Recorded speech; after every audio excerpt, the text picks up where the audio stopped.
Assalamualaikum warahmatullahi wabarakatuh. Welcome back to my channel. Balik lagi sama Nanta di sini.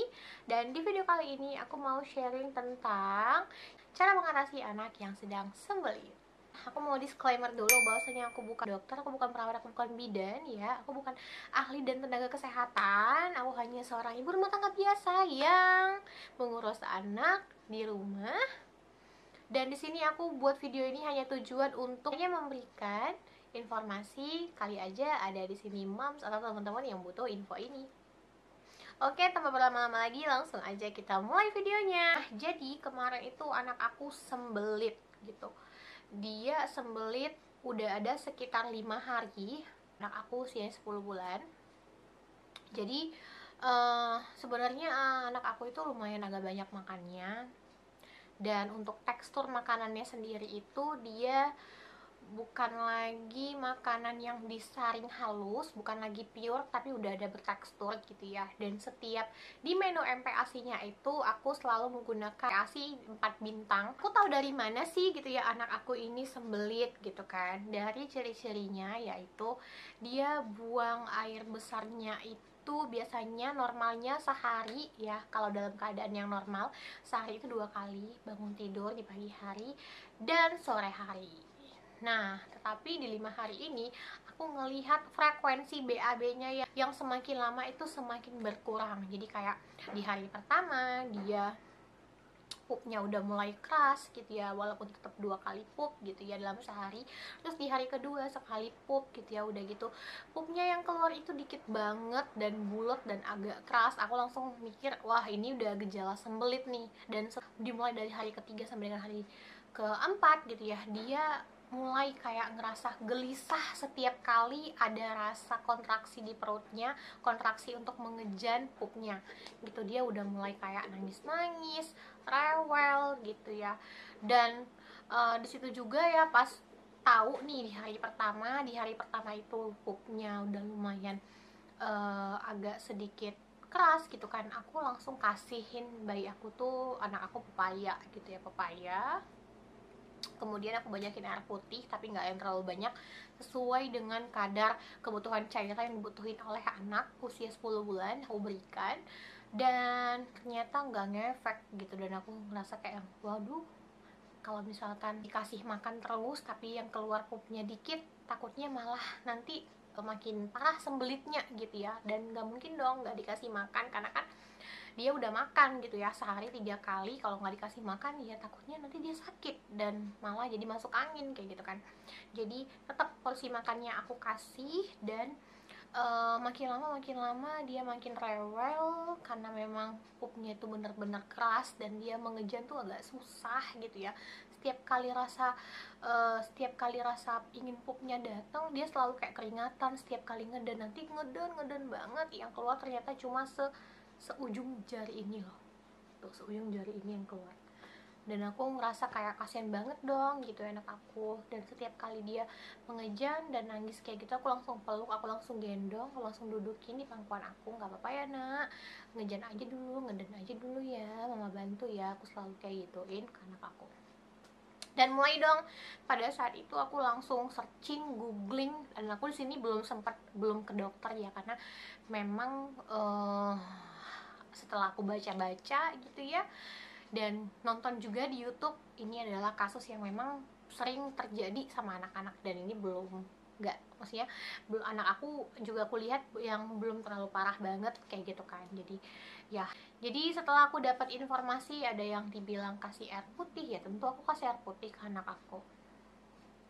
Dan di hari keempat masih belum ada perubahan, masih tetap sembelit. Dan akhirnya aku nonton video gitu ya di YouTube, ada yang bilang kalau anak yang sedang sembelit itu baiknya dikasih jus buah pir. Hah? Nggak kepikiran dong gitu kan, jus buah pir gitu, emang bisa? Kayaknya setahu aku kita kalau lagi sembelit nih yang dewasa itu buah yang bagusnya itu adalah buah pepaya, bener kan ya? Pasti kalian juga mikir seperti itu. Nah tapi kenapa untuk anak-anak tuh bagusnya buah pir gitu kan? Nggak. Dan aku juga nggak kepikiran gitu. Dan tapi aku langsung aja tuh sorenya di hari keempat anak aku pup ya, di hari keempat anak aku sedang sembelit ya, sorenya aku singgah ke minimarket dan beli buah gitu ya, beli buah pir dan beli juga buah naga gitu.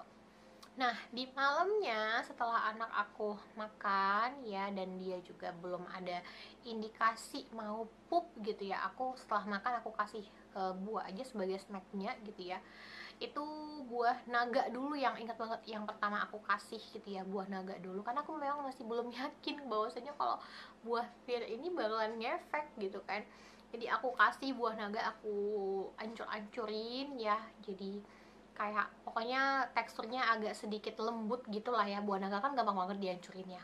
Terus aku kasih anak aku, ada lumayan banyak dia makan buah naga malam itu. Abis maghrib gitu aku kasih, pokoknya setelah dia makan malam gitu ya, aku kasih. Dan juga di malamnya itu nggak ada indikasi dia mau pup, nggak ada.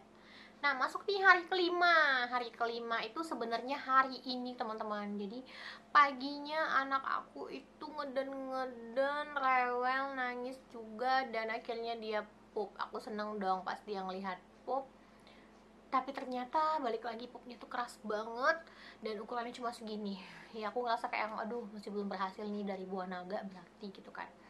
Atau mungkin belum jamnya masih sedikit gitu ya, maksudnya kayak aku kasihnya malam, paginya pup gitu kan, masih belum ngefek kali buah naganya gitu kan. Dan akhirnya di pagi setelah dia makan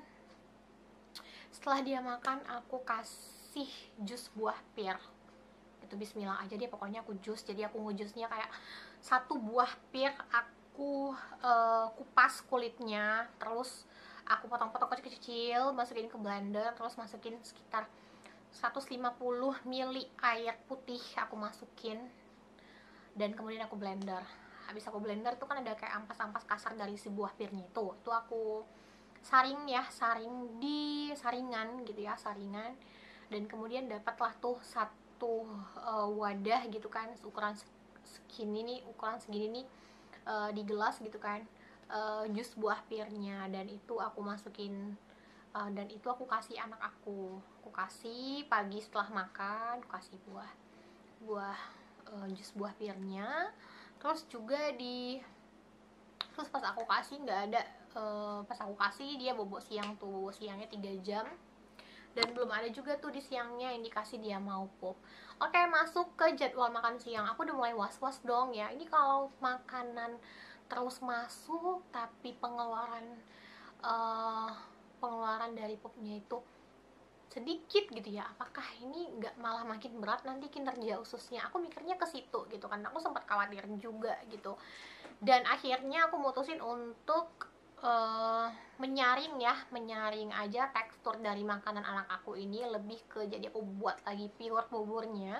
Aku buat pure jadi untuk mempermudah kinerja ususnya untuk menyerap dan menyaring lah ya, menyaring untuk proses untuk mempermudah kinerja ususnya juga gitu ya, supaya nggak berat banget kinerjanya.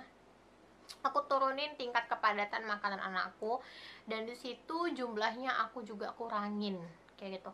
Duh, terserah lah, nggak apa-apa kalau dia agak lapar dikit, nanti ya aku bantu dengan kasih snack aja kayak gitu kan. Atau nanti kalau misalkan dia rewel lapar lagi, aku bisa kasih makan dia lagi, sempat mikirnya kayak gitu. Oke, aku kurangin makannya, terus aku banyakin air putih juga. Dan sebelum makan siang, ingat banget ya, sebelum makan siang itu aku kasih lagi gitu ya si jus buah pir. Tapi sebelum kasih jus buah pirnya itu aku kasih papaya lagi teman-teman. Jadi papayanya aku hancurin, aku kasih dia ada 2 sampai dengan 4 sendok itu ada kalau nggak salah ya. Habis itu dalam keadaan perut dia masih kosong tuh ya, karena sebelum makan siang. Habis itu aku kasih lagi jus buah pirnya. Itu dia ada jus buah pirnya, kalau di sendok makan orang dewasa itu kalau nggak salah ada di 5 sampai dengan 6 sendok aku kasih. Kemudian aku kasih makan siangnya. Habis itu dia main kayak biasa, main tetap ceria.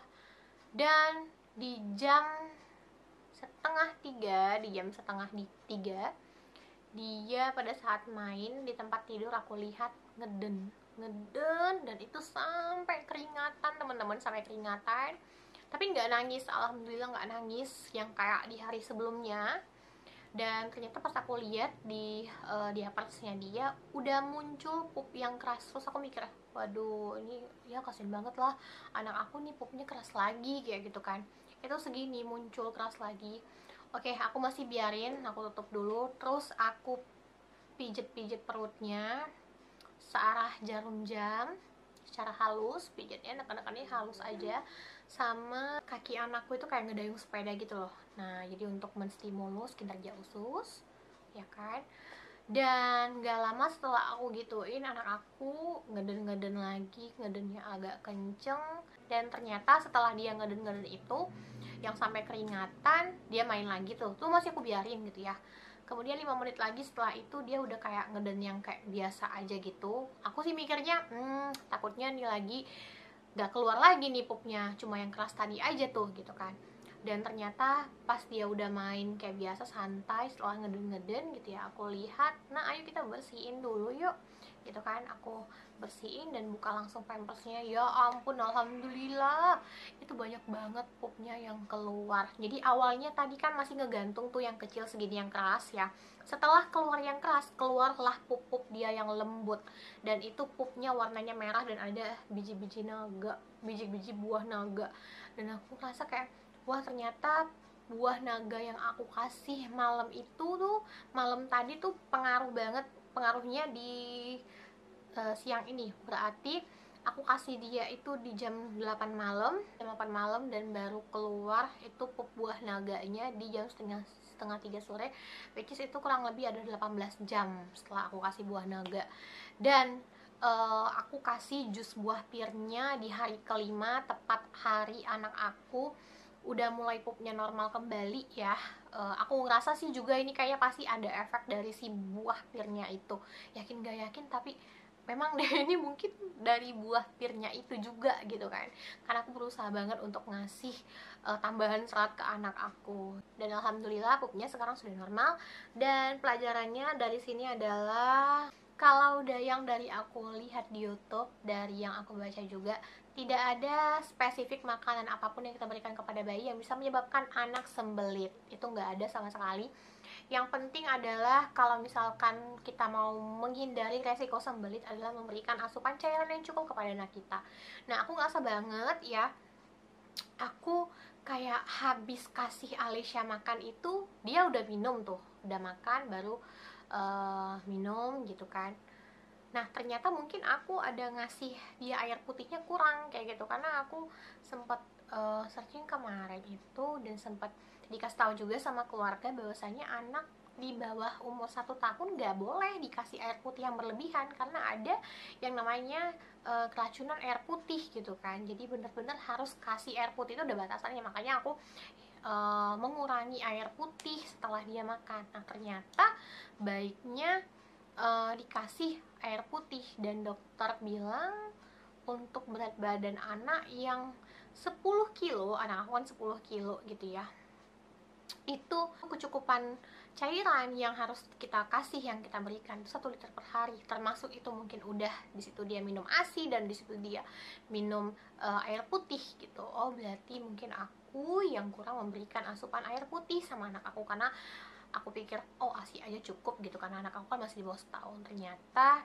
hanya memberikan air putih pada saat dia makan, kalau bisa itu ditambahin gitu. Misalnya kayak pagi bangun tidur gitu kan, anak nggak apa-apa dikasih 2 atau 3 sendok air putih kayak gitu. Dan ya itulah ya, jadi harus sembelit itu terjadi karena memang kekurangannya asupan cairan pada anak kita gitu, sehingga proses pencernaannya terganggu. Nah jadi itu aja mams penjelasan tentang anak aku yang lagi sembelit dan gimana cara aku mengatasinya gitu kan. Intinya jangan panik, kita sekarang bisa belajar dari mana aja, mendapatkan informasi, dan yang penting juga jangan pernah bosan untuk mencoba, oke? Tentunya dengan cara-cara yang aman dan cara-cara yang istilahnya pasti emang udah diinformasikan oleh ahli medis tentunya, oke? Nah teman-teman, makasih yang udah nonton dari awal sampai dengan akhir. Jangan lupa sekali lagi untuk like videonya, subscribe channel ini, dan boleh follow aku di sini. Sampai ketemu di video-video selanjutnya. Bye bye. Assalamualaikum.